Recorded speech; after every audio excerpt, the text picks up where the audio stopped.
Hi, I'm Lori Rozakis. Welcome to Video Aided Instruction's Upgrade Your Writing series. This is the second program in the series, Organizing Your Thoughts. There are many different ways that you can organize the ideas that you have for your writing, and here are some of them.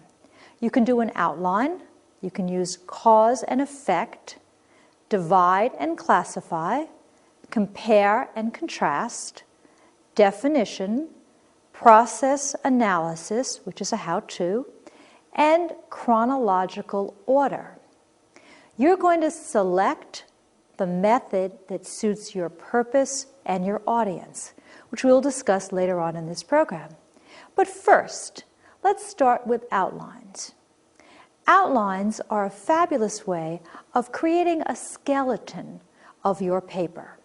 They can be used with any essay structure, and they're very quick and easy to make. As a result, they're well suited for any type of writing that you're going to do.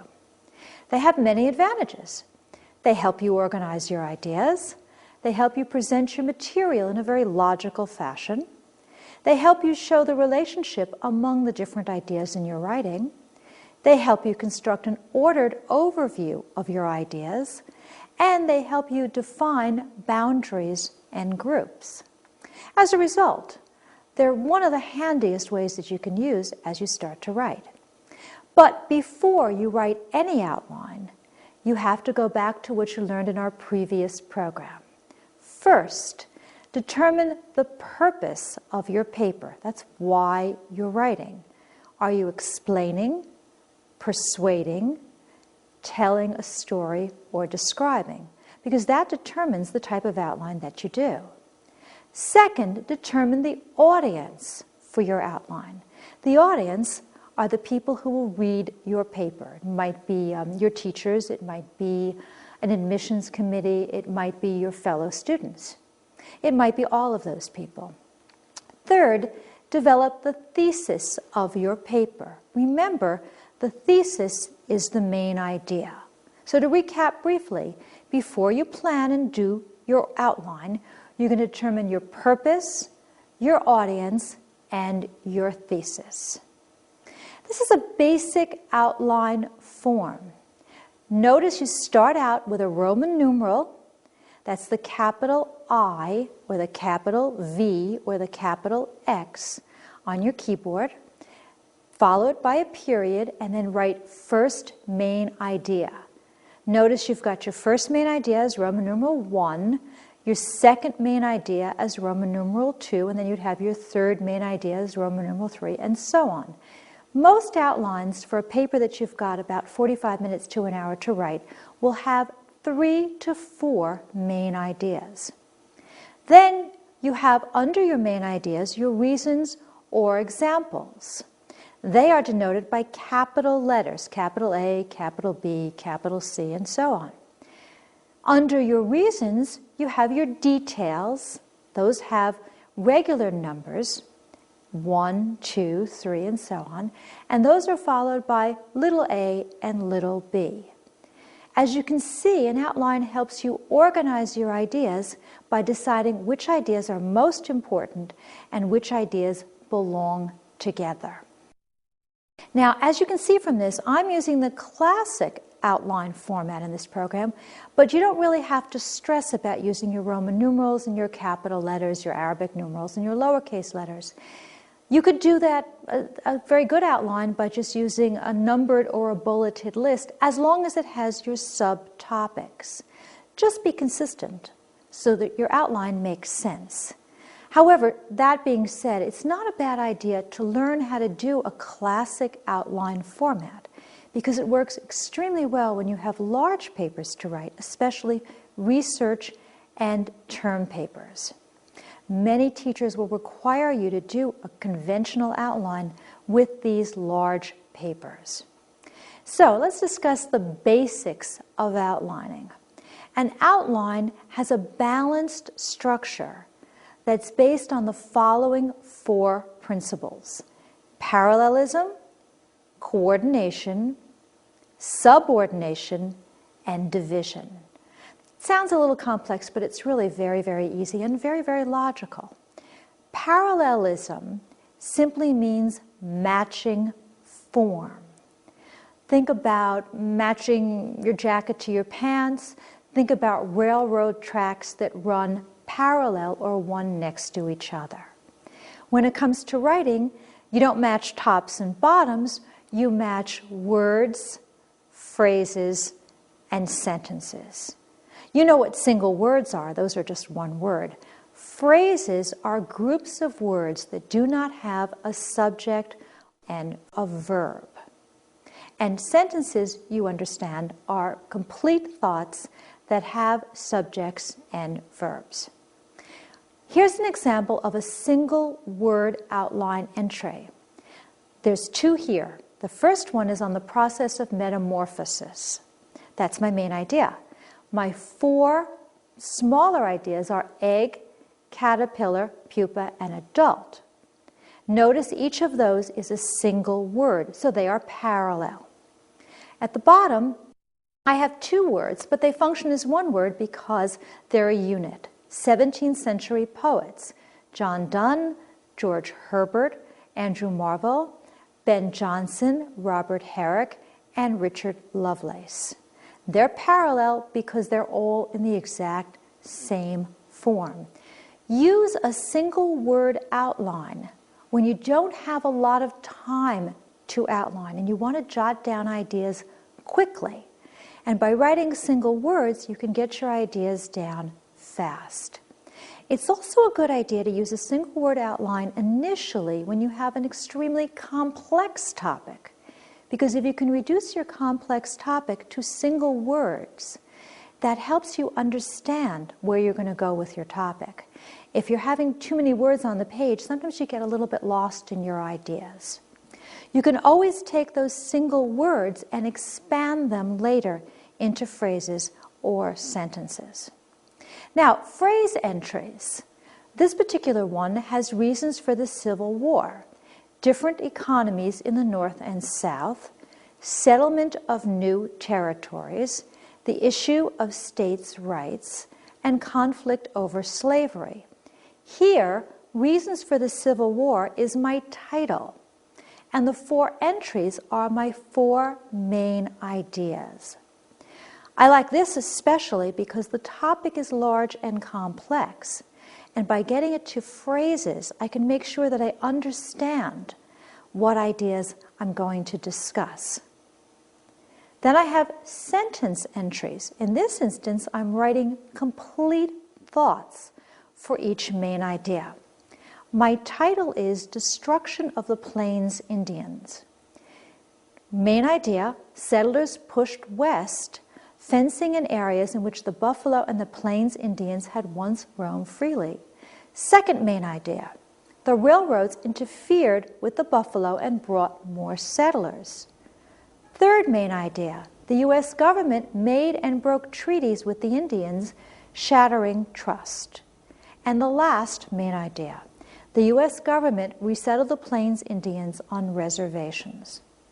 To recap, I might want to start with a single word outline and perhaps expand it to a phrase outline and maybe even expand it to a sentence outline as I progress. I would never mix the three kinds. You wouldn't have an outline with a couple of words and then maybe a phrase and then a few sentences. They would all be parallel or they would all be in the exact same form. If you're not sure which kind of outline to use, start with the single word outline and then expand it as you go on. Second is coordination.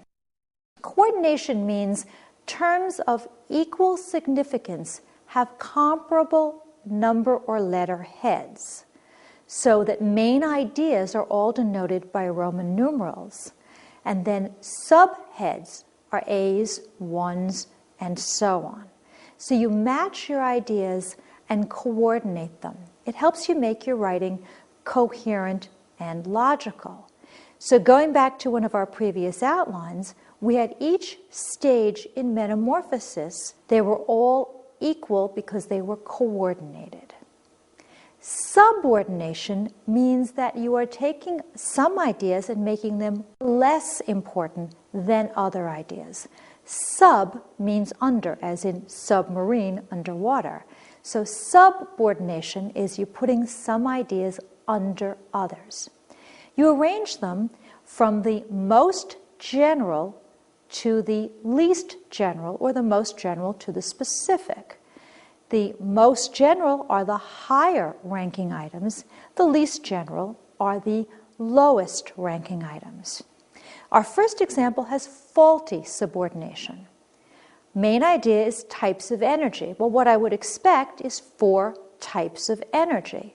But instead, I get 2 types of energy and 2 qualities. So I see solar energy, which is a type of energy, nuclear energy, which is a type of energy. Then I see dangerous and costly. Those are not types of energy. They are qualities, perhaps, or things that are not so good about these energies. So that is incorrect or faulty subordination. Correct subordination would have types of energy, and then under that I'd have one type, solar energy. Under that, advantages and disadvantages. And then I would have my second type of energy, nuclear energy. Under that, my advantages and disadvantages. If I wish to continue this outline, I might perhaps have wind energy. Under that, advantages and disadvantages. Fossil fuel energy, and then under that, my advantages and disadvantages. Now I've placed the most important ideas first and the least important ideas lower down the line. Last quality is division. When you divide something, you cut it into parts. But to divide, you need at least 2 parts because you're taking the whole and you're cutting it in at least half. Thus, every entry in your outline must have at least 2 parts. You can't have a 1 if you don't have a 2. You can't have an A if you don't have a B. Here's an example of faulty division. Roman numeral 1, bicycles. I have an A and a B, but I don't have a 1 and a 2. I have 2 1s. Here's a correct version of this. Roman numeral 1, bicycles. A, types. B, brands. C, uses. D, costs. Now, I can have as many as I want. I can have A, B, C, D, E, F as far as I want, but I must have at least 2 of each entry. If I don't have the second one, I just put it up higher. So I would simply have bicycle types as my Roman numeral 1, bicycle uses as my Roman numeral 2. So now what I would like you to do is to pause the program and place the information regarding the federal government in your study guide in a 5-paragraph outline. When you're finished, come back.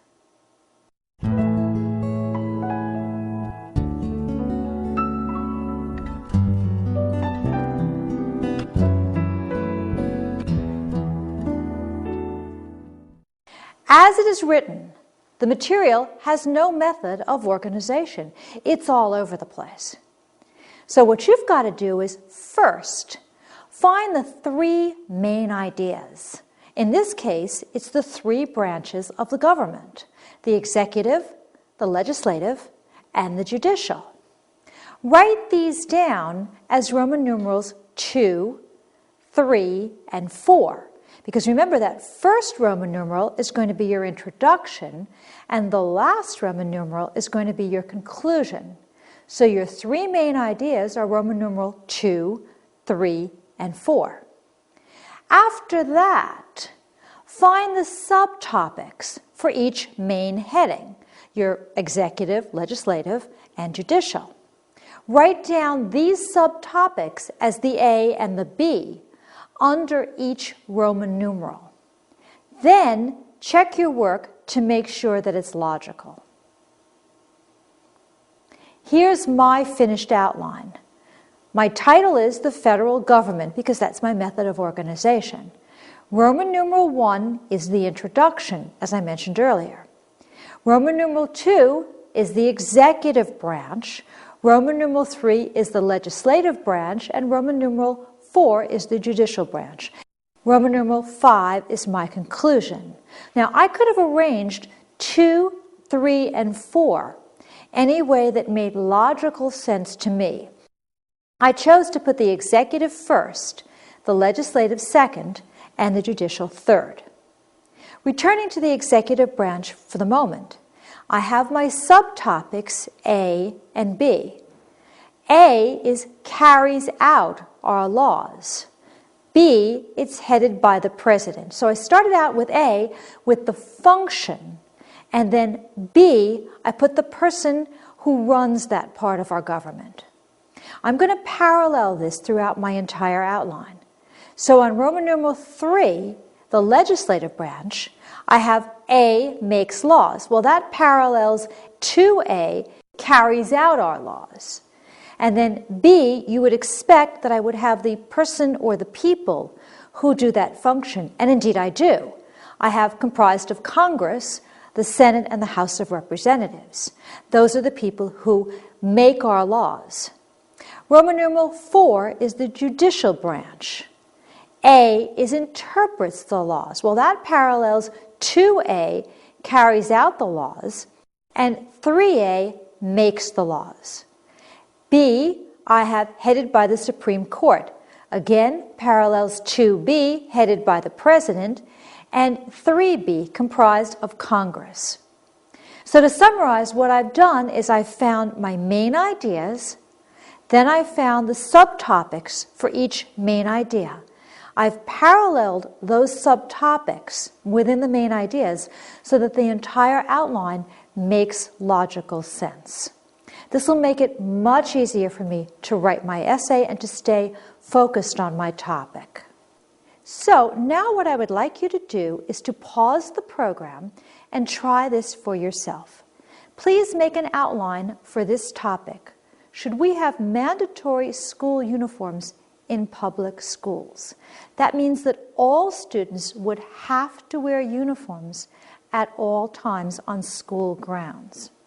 You can make a word, a phrase, or a sentence outline. Of course, your outline is going to be a little different from mine, but yours will be parallel and have subordination and coordination. When you're finished, please come back.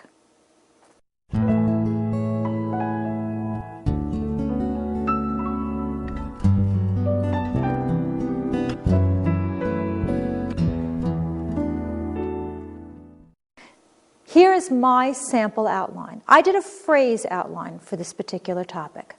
I have Roman numeral 1, 2, 3, and 4 because I'm writing a standard 4-paragraph essay. Roman numeral 1 will always be the introduction. Roman numeral 4, if I have a 4-paragraph, would be conclusion. And then I have my main points. I'm starting out with the opposition, which is the other side. That's Roman numeral 2. Well, uniforms aren't particularly good because A, they eliminate individuality, and B, many students say they feel uncomfortable. My side, I have A, we have better ways to show individuality than wearing our clothing. B, uniforms are quite comfortable. C, uniforms help reduce crime. D, they help eliminate competition. And E, they save money. Let's take a closer look at this for a moment. I've started out with my introduction. Then I have dealt with the opposition to show that they have some valid points, but my points are more valid. So my Roman numeral 2A parallels my Roman numeral 3A. Eliminate individuality, have a better way of showing individuality. My Roman numeral 2B parallels my Roman numeral 3B. Feel uncomfortable, feel comfortable. So now what I've done is I've paralleled my entries and I have shown through them that my point is more valid than the opposition. Now I bring in the other points that I have, which are C, D, and E. C, they reduce crime. D, they eliminate competition. E, they save money. Notice that under C, I have 3 details. I have none under D, and I have 2 under E. That's fine. I'm perfectly parallel because I have at least 2 entries. So under reduced crime, I have 1, there's less clothing theft. 2, there are fewer school intruders because you can distinguish the people there. And 3, you would get rid of the concept of gang colors. Under save money, I have cost less and last longer. Now, you may not know exactly what I mean by gang colors, but I do.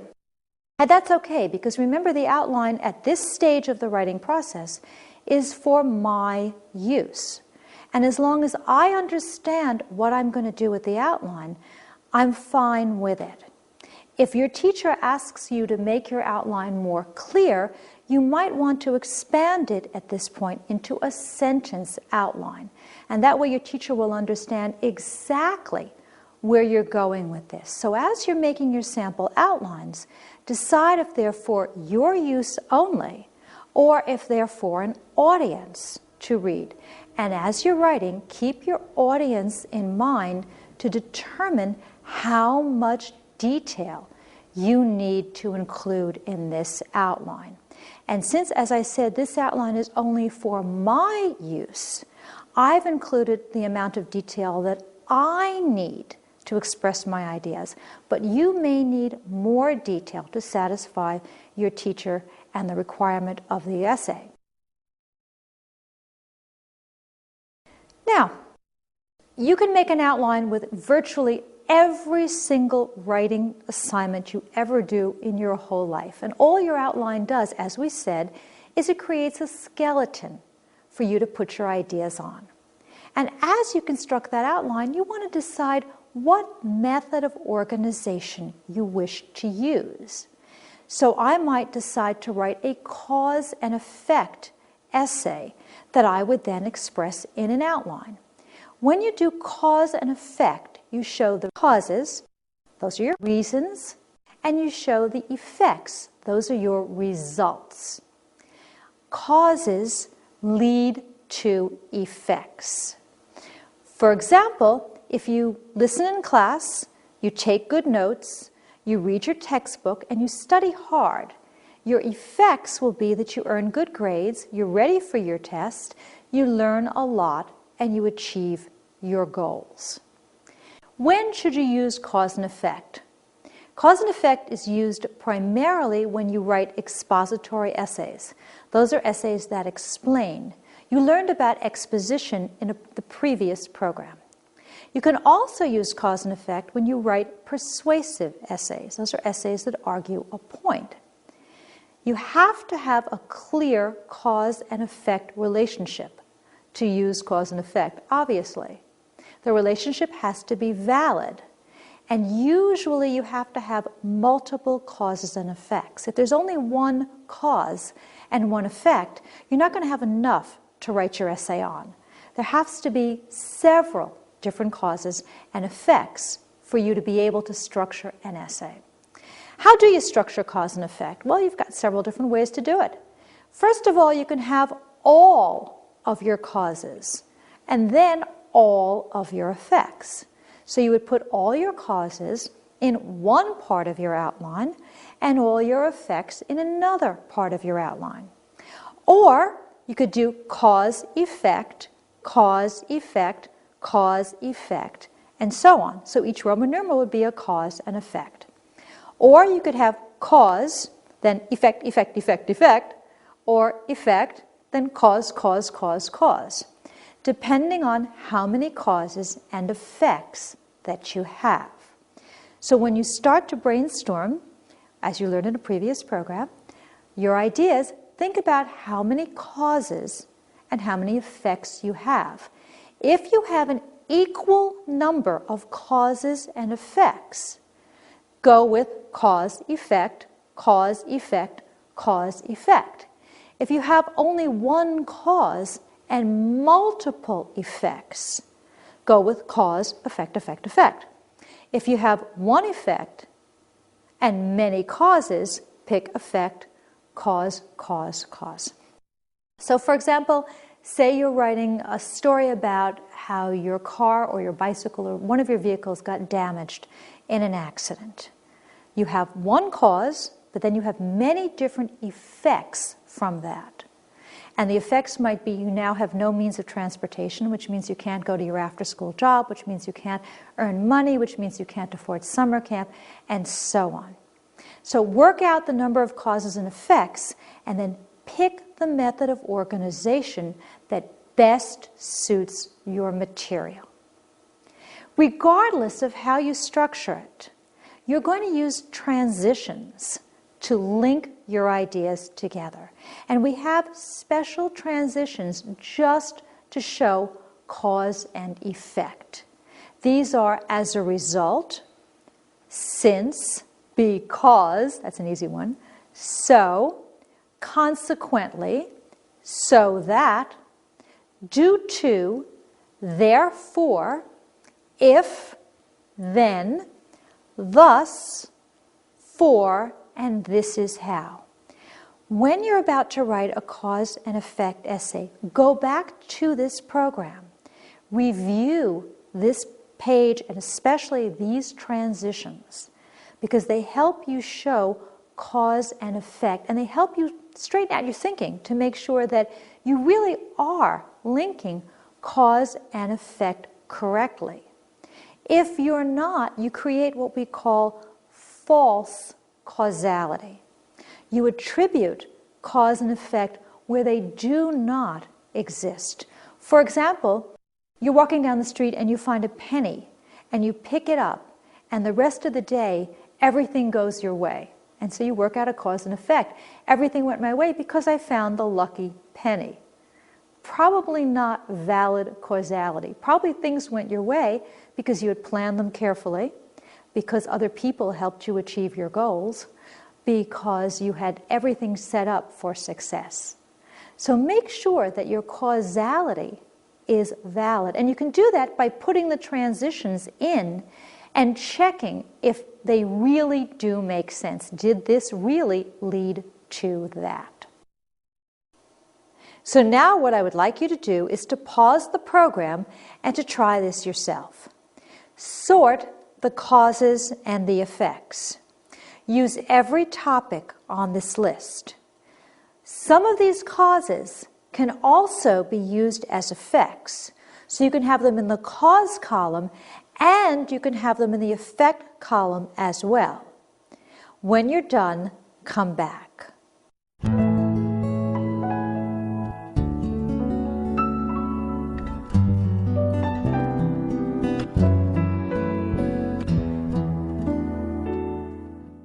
Here's how I did it. I started out by making a chart. I put the causes on the left and I put the effects on the right. I did that because the causes lead to the effects. So it made sense to me to put the cause on that side and the effect on this side. Then what I did is I arranged the information in chronological or time order, from the first events in the Irish potato famine to the last events. Third, I decided which causes and which effects fit together. So which causes resulted in which effects, and which effects sprang from which causes. I thought hard about this, and I thought, gee, I better remember that some causes can have multiple effects, and that is the case here. Remember, we discussed that. Last, I checked to make sure that my work was logical and made sense to me. Here's how I did it. Irish potato famine, that's my topic, so I put that on top. Causes on my left, effects on my right. Well, I know that potatoes are very nourishing, and since they're so nourishing, this resulted in the Irish depending on the one crop. So potatoes are nourishing became my cause. Dependence on one crop became my effect. Then I knew that the cause was the 1845 potato blight. Well, this resulted in the crops failing because the potato blight killed the potato plants. The failure of the crops is also a cause because that resulted in famine or mass starvation.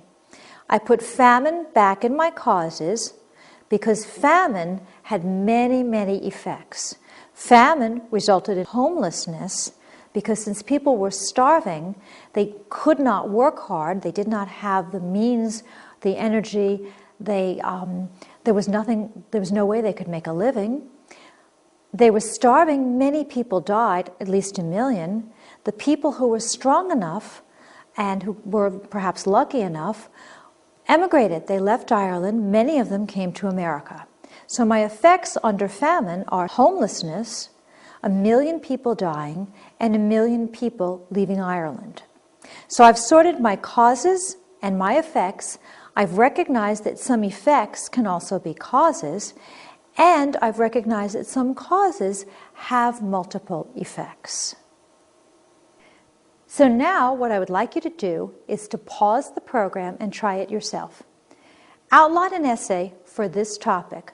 What were the causes and the effects of the Titanic tragedy in 1912? Use cause and effect structure.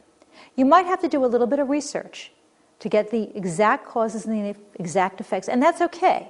For a lot of the papers that you write, you're going to have to do a little bit of research. You can make a word, a phrase, or a sentence outline. Don't worry, your outline will be different from mine. When you're finished, come back.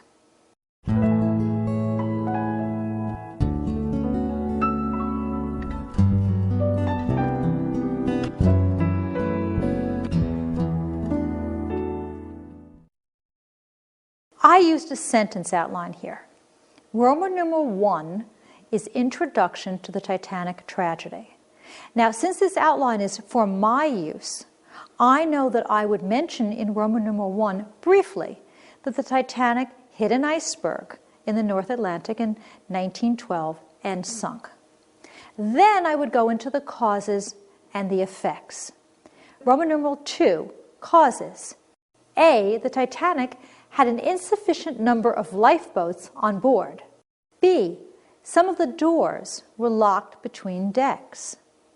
C, poor visibility and weather conditions also contributed to the tragedy. D, the captain of the nearby Californian, which was another ship, made numerous errors in judgment. And E, there was a lack of standardization for distress calls, flares, and so on. Now, what were the effects of this tragedy? Well, over 1,500 people died who could have been saved. I put that first because I thought that was the most important effect of this tragedy. B, as a result of an official inquiry, safety rules were revamped for ocean liners. C, the International Ice Patrol was established. D, ship designs were improved with double hulls and more lifeboats. E, the transatlantic cruising industry faced a significant setback. And then I would conclude about the Titanic tragedy. You can arrange your causes and your effects in different ways, as we talked about. In this particular one, we did all causes and then all effects. But within that organization, how do you arrange your causes and your effects? Well, you can arrange them that one directly leads to another. You can arrange them chronologically from beginning to end, or you can arrange them in order of importance. Most important to least important, or least important to most important. In this instance, I chose to use most important to least important. I thought it was most important that people perished who could have been saved, and least important that the transatlantic cruising industry faced a setback. So that was my choice within my cause and effect structure. Divide and classify is another way of organizing your ideas. When you divide, you separate items from one another.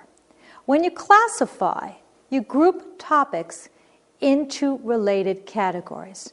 So for example, you may decide to divide and classify your clothing.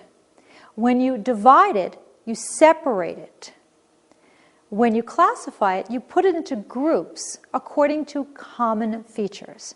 So you may put all your shirts together, you may put all your pants together, you may organize according to function, or according to color, according to use. These are things I wear often, and these are things I don't wear often.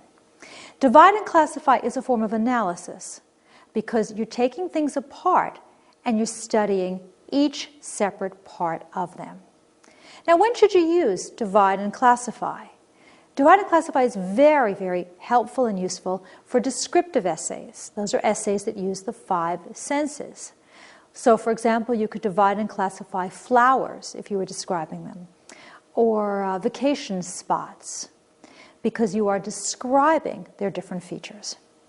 Divide and classify is also very useful for expository essays, essays that explain. You have to have or be able to create a clear classification system. And perhaps most important of all, the classification system has to serve a larger purpose than just making a list of topics. So to return for a moment to our idea of classifying your clothing, it would be a pretty boring essay because who would really want to read how you've got your shirt separated from your pants? The method works, but you wouldn't pick it because you don't have a larger purpose to make your writing clear and interesting and to appeal to your audience. How do you structure a divide and classify essay? First, you choose your principle or your basis for your classification system. What is it you're going to use to actually create this system, this analysis? Then you're going to divide the subject into 3 or 4 different groups. You're going to arrange the groups in a logical order, and then you're going to develop each class or group as fully as possible. So, for example, you might take videos or films or movies, and you would divide and classify them according to their functions. You would have educational programs, such as this one. You might have foreign films. You might have comedies. You might have action movies, anime, cartoon movies, and so on. And then you would use that to make a larger point about the kinds of things that viewers need and want. So now what I would like you to do is to pause the program and divide and classify these topics: constitutional monarchy, anarchy, democracy, republic, theocracy, dictatorship. When you're finished, come back.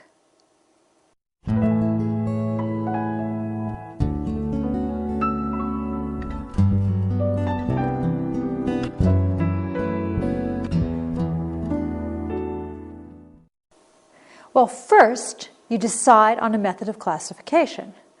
I decided to use forms of government because constitutional monarchy, anarchy, democracy, republic, theocracy, and dictatorship, to me, were all forms of government. Next, I had to decide how to divide them. Well, I divided them whether they had a positive or a negative impression to me. So I made 2 columns, positive on the left and negative on the right. I put constitutional monarchy, democracy, and republic in my positive column. I put constitutional monarchy, theocracy, dictatorship, and anarchy in my negative. Now notice I've got constitutional monarchy in both my positive and my negative column. Well, how can that be? Well, to me, there's both a positive and a negative aspect to a constitutional monarchy. So since I was planning, I decided to put it in both columns.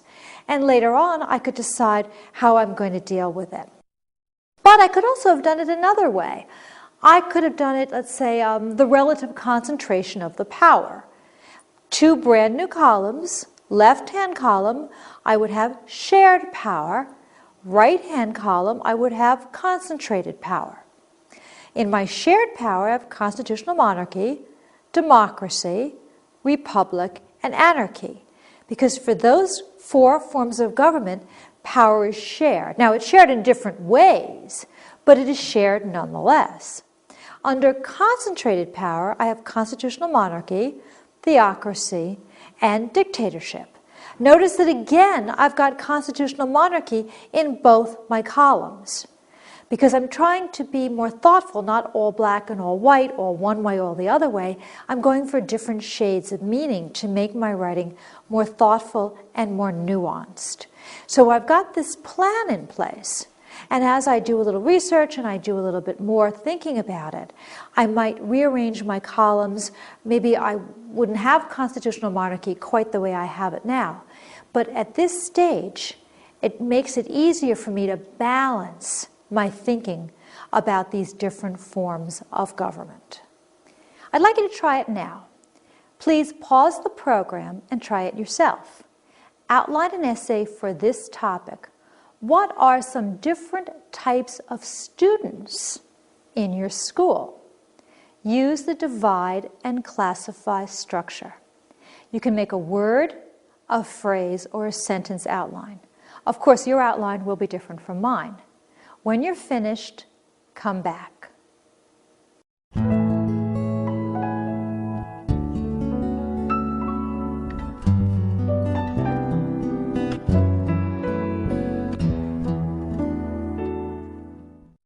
Here is my sample divide and classify outline. I did a simple word outline here because this particular outline is for my use. I'm not turning it in for a paper, and I know what I want here, so I kept it simple. My introduction, and I would explain that what I did is I divided and classified the student body. I have athletes, brains, and artists. Notice my A's, B's, and C's are completely parallel. I used appearance, traits, and activities for each one. I'm going to make the point here that in a junior high or a high school, you have a very strict social hierarchy based on different social types. So I'm using divide and classify to make a point that a junior high or a high school is a microcosm of a larger society. I'm not merely setting up classes just for the sake of describing different people. I'm making a point about what that means to be a student within the school. In addition to using divide and classify, you can also compare and contrast. When you compare, you show how two people, places, things, or ideas are the same. When you contrast, you show how two people, places, things, or ideas are different. The key here is two. When you compare and contrast, it's easiest to do two. It's harder to do three. It's even harder to do four. It gets very unwieldy, and you end up with an essay that can really lose your reader.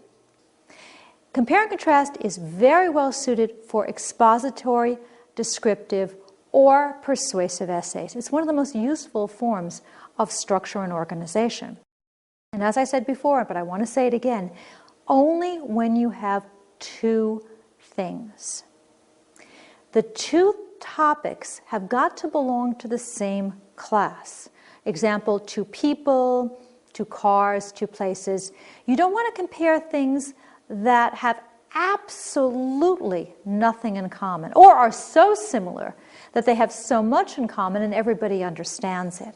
So one of the keys to a compare-contrast essay is finding just the right things to compare and contrast. Take the time with this to plan very carefully and to pick your topics very carefully. Because if you don't get the topics just right, you're not going to have enough to write about, and you're going to get lost about halfway through. How do you structure compare and contrast? Well, this works out very, very nicely because there's two ways to do it. You can do it point by point or by what I call chunk. When you do point by point, you have topic 1, point 1, point, topic 1, topic 2, point, topic 1, topic 2, point, topic 1, topic 2. For example, if you were going to compare two towns, first you would compare the schools, town A, town B. Then you could compare the tax base, town A, town B. Then you could compare the industry, town A, town B. Then you could compare the recreation facilities, town A, town B. Another way to do it is chunk. You do all of one topic, then all of another topic. So this method you would do all of town A, schools, taxes, industry, recreation, all of town B, schools, taxes, industry, and recreation. How do you know which one to use?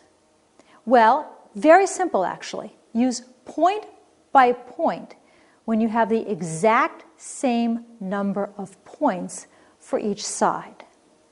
So if you have 2 on this side, 2 on that side, or 3 on this side, 3 on that side, 4 on this side, 4 on that side, go with your point by point.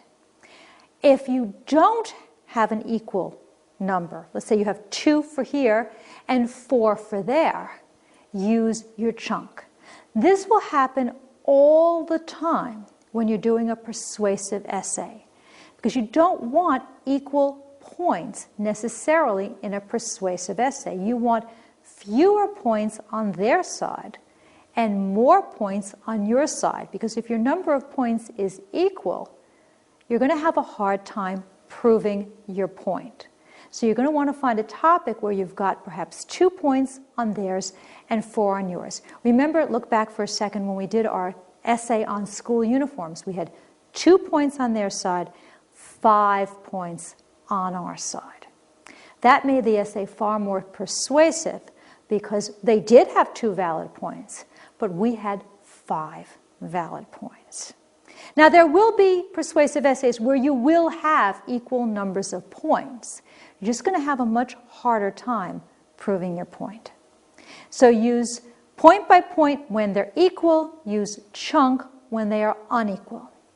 So now what I would like you to do is to pause the program and identify the method of organization in this compare and contrast paragraph. When you're finished, please come back.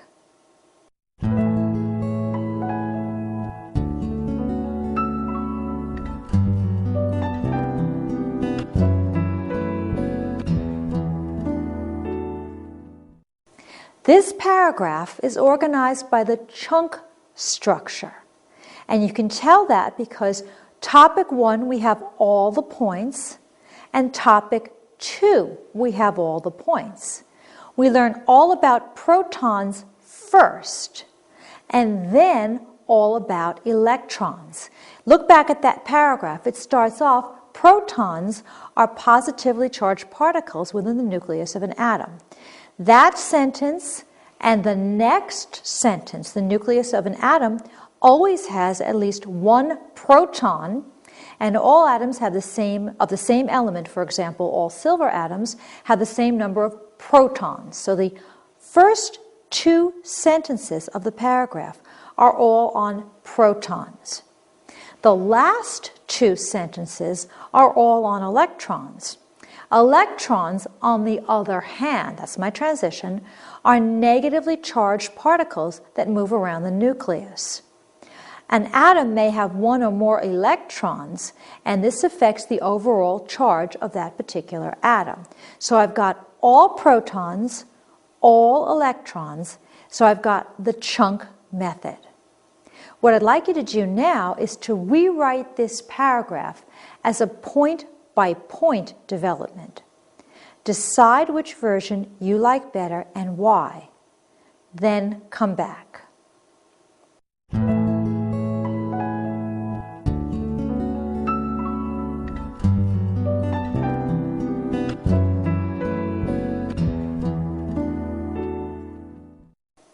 Here's my version. Protons are positively charged particles within the nucleus of an atom. Electrons, on the other hand, are negatively charged particles that move around the nucleus. So now, rather than all protons and all electrons, I have a sentence about protons and then a sentence about electrons. The nucleus of an atom always has at least one proton, and all atoms of the same element, for example, all silver atoms, have the same number of protons. Well, now I've gone back to protons. An atom may have one or more electrons, and this affects the overall charge of that particular atom. So I've got proton, electron, proton, electron. That tells you that it's point by point. Which version do you like better? Well, that's a matter of personal choice. I personally like the chunk method better in this instance because I think it's clearer to deal all with one and then all with the other.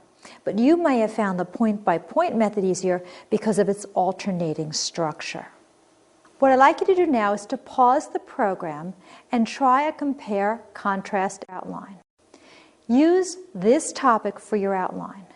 Analyze Greek and Roman architecture to show how they are the same and different. Use compare and contrast. You can make a word, a phrase, or a sentence outline. And your outline will be different from mine, of course. When you're finished, come back. This particular outline, as with some others that we've done, you're probably going to have to do a little bit of research to get some specific details.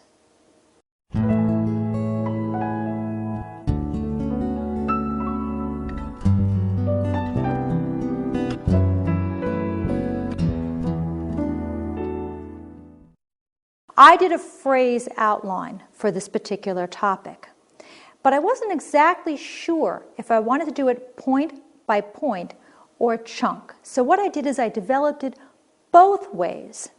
And I figured after I had both my outlines made up, I would go back and see which one worked best for my purpose and my audience. Very, very good technique for you to use as well, because sometimes you're not really sure which method of organization will work best.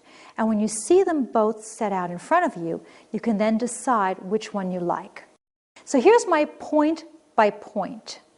I started out with my introduction, of course, and my points are materials, columns, important examples, and then, of course, my conclusion. My materials, A, Greek, B, Roman. My columns, A, Greek, B, Roman. My examples, A, Greek, B, Roman, and so on. So I exactly have my parallelism. My heads are completely parallel. Greek, Roman, Greek, Roman, Greek, Roman, point, point, point. Looking at it a little more carefully, materials, the Greeks used marble and limestone. The Romans used brick, stone, and concrete. Okay, I know that's valid, so because I have at least enough that's different that I can compare and contrast. They're not using the same materials. On my columns, the Greeks had Doric, Ionic, and Corinthian. The Romans had the Tuscan order and a composite with some Greek types and an arch. Well, I'm happy with that too, because I again have enough contrast. Important examples, I have the Greeks with the Parthenon and the Erechtheum in Athens. I have the Romans with the Colosseum in Rome and the Pont de Garde in France. Conclusion, both the Greeks and the Romans paved the way for Byzantine and Romanesque architecture, and both the Greeks and the Romans influenced modern architecture very heavily. That outline works very well. The heads are parallel. I have enough information there to deal with.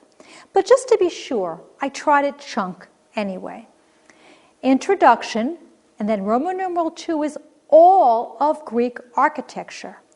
Roman numeral 3 is all of Roman architecture.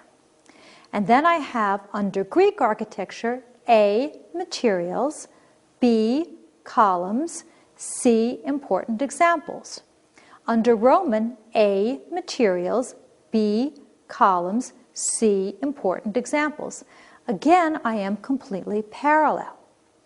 Materials, marble and limestone, columns, Doric, onyx, important examples, Parthenon and Erectium, and so on. So I've taken the exact same information from my other outline, but simply put it into a different form.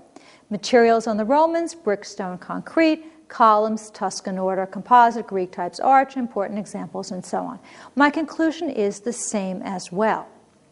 Now, which method should I pick? Which one works best? Going back to what we said in the beginning of this program, I'm going to consider my purpose and my audience.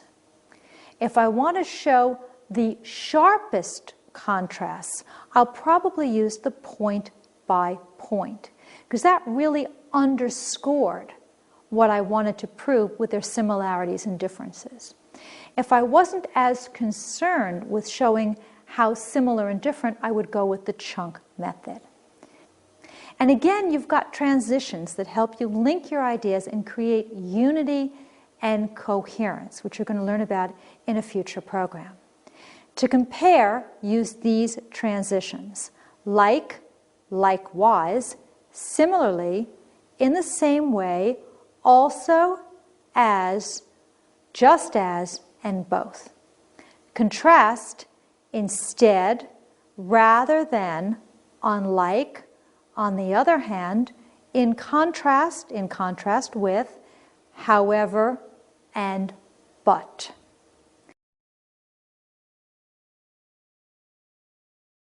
You can also define a person, a place, a thing, an idea, a word, and form an essay that way. There are many different methods of definition. There's the structure. You list the characteristics, the parts, or the qualities of the person, place, thing, or idea. You can give examples of it. You can compare and contrast it, divide and classify it. Narration, provide an example about it. Analyze or describe the process, compare it to similar objects or processes. Explain its function or its use. Negation, tell what it is not. Give the words history, or give synonyms or metaphors. You can, in addition, combine several of these methods, and that works extremely well for many different types of essays. You might want to use a definition briefly in the beginning of another type of essay to make sure that your audience understands the topic before you proceed. When should you use definition? When you're doing expository and persuasive essays. Especially, though, when your essay is centered on an abstract word that has different meanings to different people. For example, words like patriotism or integrity or grace or progress or freedom. This is especially important when the term is inflammatory, when different people will react differently to the term. So you want to make sure that everybody understands how you're approaching the term before you proceed with your essay. You may also want to use this to neutralize any opposition that your audience may have to your term, and make sure that you've won them over to your side before you continue with the rest of your essay. It's especially important to use this method of organization, though, when your audience is not likely to understand a key term. So if you've got an important term, for example, like integrity, and your audience isn't likely to understand what you mean, you better define it up front, or you're going to lose your entire audience. How should you structure your definition essays? Use your basic 3-paragraph structure: your introduction, your body, and your conclusion. Begin with a dictionary definition or an attention getter. The dictionary definition of a word is called its denotation. The understood overtones that a word has is called its connotation. Since you'll probably be dealing with connotation, always start with a denotation so that everybody is on the same page. In the body of your essay, define the term using the method or the methods that you've selected. Provide a lot of examples to make sure that your audience understands what it is you're talking about. And in your conclusion, sum up your main points. So for example, if I was going to define the word boycott using its history, I would tell the story of an Irish landlord named Mr. Boycott, Charles Boycott, who decided not to show leniency to his people. So when their crops failed in 1880, rather than lowering their rents, he raised their rents to try to drive them off the land. They responded by banding together and not doing business with Mr. Boycott. They would not sell him their crops. They would not purchase any items from him. Their boycott, as it came to be called, was so successful that he was forced to flee to England. So the term boycott comes from actions of people ganging up against Mr. Boycott. And I would tell that story to explain the history and the meaning of the word. So now what I would like you to do is to pause the program and identify how this definition paragraph is developed. When you're finished, come back.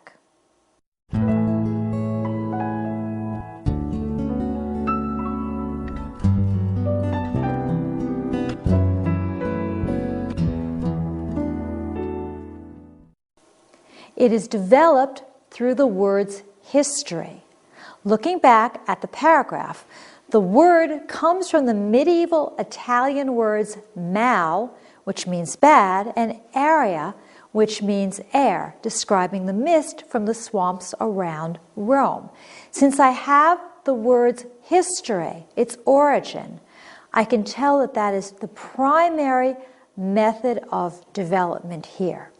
I chose this method because I thought it was a very interesting way to tell about the word. Try it yourself.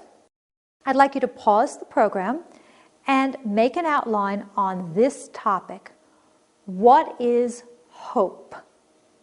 Use definition structure. You can make a word, a phrase, or a sentence outline. Naturally, your outline will be different from mine.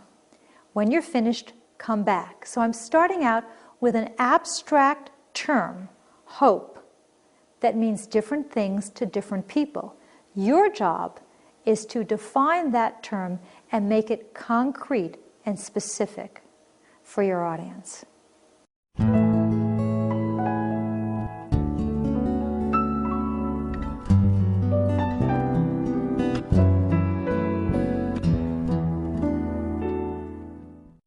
Here is my sample outline.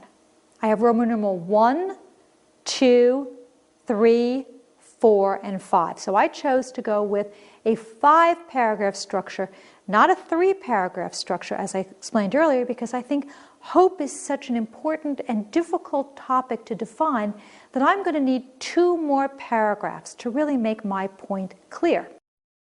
My attention getter is a quote from an Emily Dickinson poem. Hope is the thing with feathers that perches in the soul and sings the tune without the words and never stops at all. From there, I would go into my thesis statement, my main idea about hope.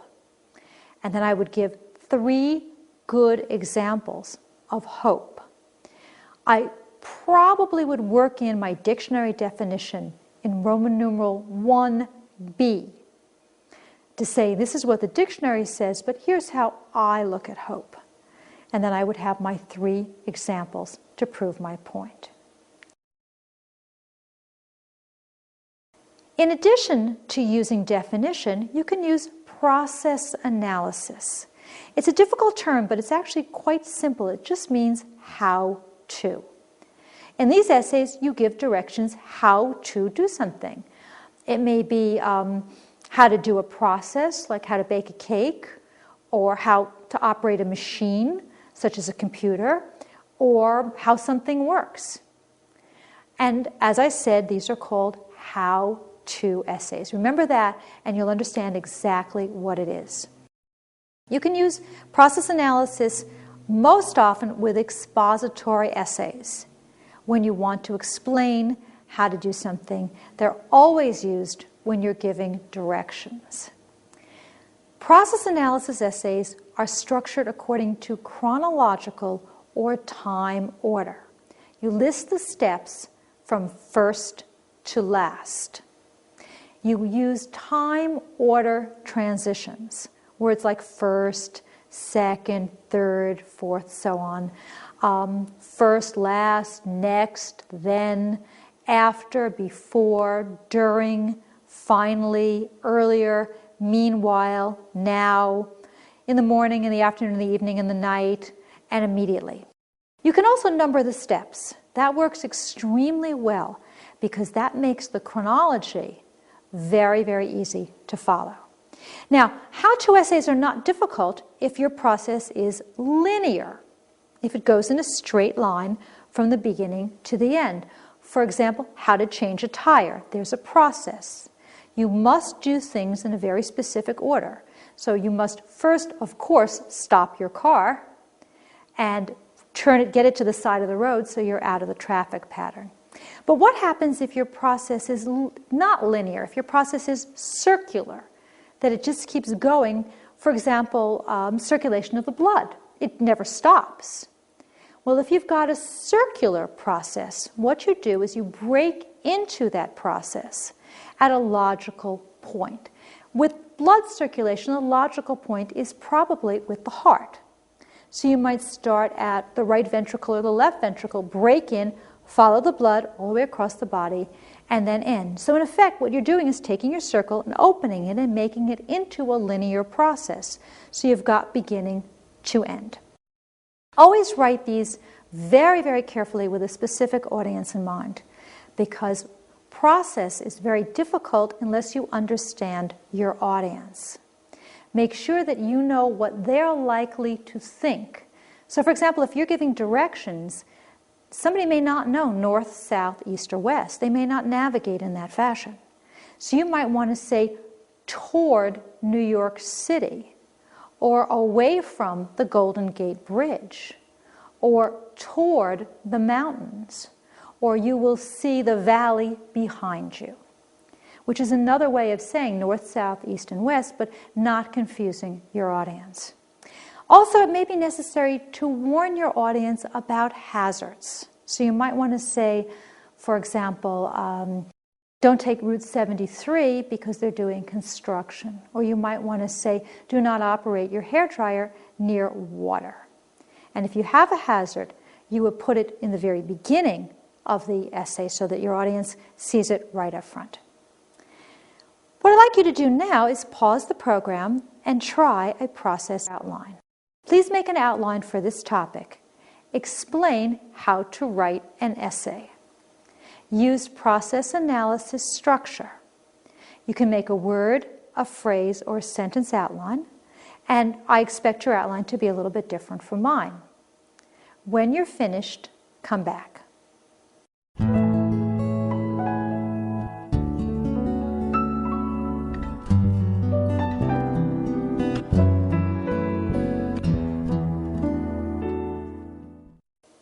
Here's a sentence outline that I made.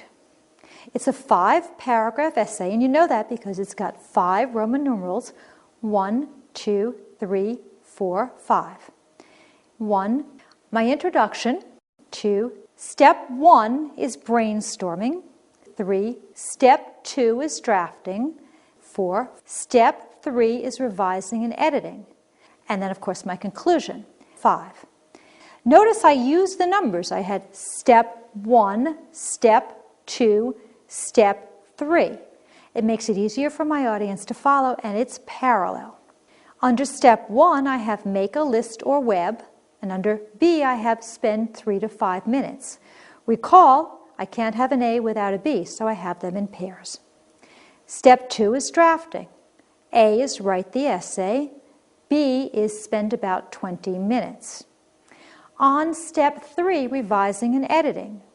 A is delete any extraneous information. Extraneous means stuff you don't need extra. B, add any missing detail. C, revise any awkward sentences. D, correct errors in spelling, punctuation, grammar, and usage. And E, spend about 20 minutes in this part as well. In addition to all the other methods that we've learned, you can also use chronological order. Chronological, remember chronos means time, has a clear beginning, middle, and end. Usually it has plot, characters, setting, theme, and point of view. And you know from that a chronology, something told this way, is probably going to be a story, and indeed it is. Most often, chronological essays are stories. They go from beginning to middle to end, but you can jump ahead or flash back within that chronology. When you go back, you're using a flashback, and you want to show scenes that break into the story to show earlier actions. When you flash forward, you show a scene that breaks in the story to show a future event. If you've ever read Ethan Frome, for example, or The Jilting of Granny Weatherall, Ethan Frome, the entire novel is a flashback, as readers learn what happened to Ethan Frome that caused him to become very badly handicapped. If you've read The Jilting of Granny Weatherall, she's lying on her deathbed and she flashes back to relive her life. And we understand what caused her to become the kind of person that she is. Use chronological order, as we said, when you're writing narratives, those are stories, and also when you want to entertain readers.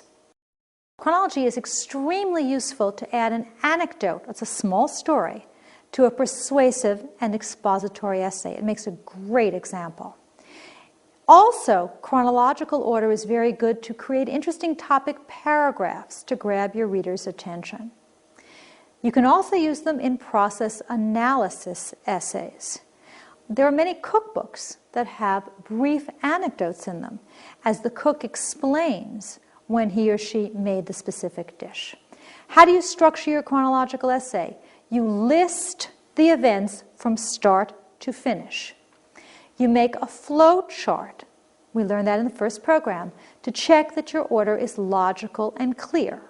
Or you can make a storyboard. And you check that your verbs are in the correct tense. Are you going to tell the story in the present, or are you going to tell the story in the past? You use your time order transitions. You've learned those already, to link your ideas. First, second, third, next, finally, then, in the night, in the morning, and so on. Try it yourself now. Pause the program and make an outline for this topic. Tell a story about a family meal. Use chronological order. You can make a word, a phrase, or a sentence outline. Remember, your outline will probably be different than mine. When you're finished, come back. Unlike our previous outlines, this one will probably be a little bit humorous perhaps, or maybe a little bit sad, because your purpose here is to entertain, not to explain. So when you think about your story, think about a way that you can entertain your readers.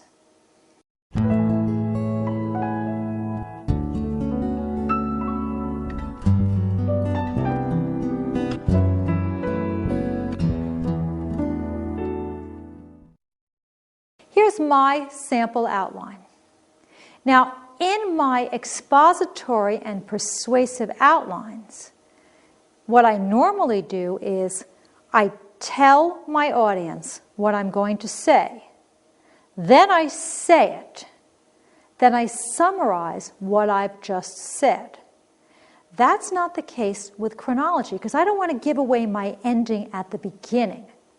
So when I'm doing a chronological essay, when I'm doing a story, I want to save that punchline for the end. So, Roman numeral 1, Mama is cooking sauce for Sunday dinner. Number 2, she sets the sauce and pasta outside to cool it a bit. Roman numeral 3, our kitten is lost. Subtopic, we look for her. Subtopic, we can't find her. Roman numeral 4, we sit down to eat. Now, I have not resolved the issue of where the kitten is. I'm leaving that for the end of my story. Roman numeral 5, we find the kitten sitting in the pasta pot, covered in sauce and eating all the pasta. So what I've done is I've built suspense by saving that punchline for the end. Well, we've come to the end of our program. I hope that you found this instruction helpful and you've learned some things that you can use to take your written communication to the next level. Be sure to join us in the next program in Video Aided Instructions Upgrade Your Writing series, Overcoming Writer's Block, where you'll learn some easy and effective techniques for overcoming the anxiety that many of us experience when we're given a written assignment. Thanks for watching. If you or someone you know needs to learn English as a second language, starting from the very beginning, then Video Aided Instructions Learning English Steps 1, 2, 3 is exactly what you need. This 11-hour, 83-lesson course will teach you how to start using English in your everyday life, at school, and on the job. This developmental program gives you lots of practice in the basics of listening, speaking, reading, and writing in English. Plus, we teach you important vocabulary words in every lesson. It's quick, it's easy, and it really works. Visit us online at videoaidedinstruction.com for more information about learning English steps 1, 2, 3. Don't let poor English skills stand in the way of your success. Mastering English unlocks a world of opportunities. Let Video Aided Instruction give you the key. Even if you're class president, the star of the basketball team, and a nursing home volunteer, you'll probably find a rejection letter in your mailbox if your college admission essay is boring or poorly written. Now you can make your college application stand out from the crowd and end up at the top of the pile with video-aided instructions writing the perfect college admission essay.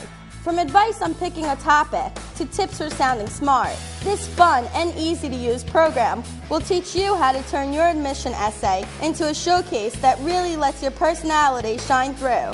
Writing the perfect college admission essay can help you craft a memorable and impressive personal statement that sparkles with polish and panache. When you're serious about learning an academic subject or scoring high on a test, there's just one name to know: Video Aided Instruction. We don't waste your time with goofy skits, corny jokes, or silly sing-alongs. We get right to the point. Real teaching by real teachers. Visit us online at videoaidedinstruction.com to learn more about our exciting line of educational programs. As we say here at Video Aided Instruction, press play to learn.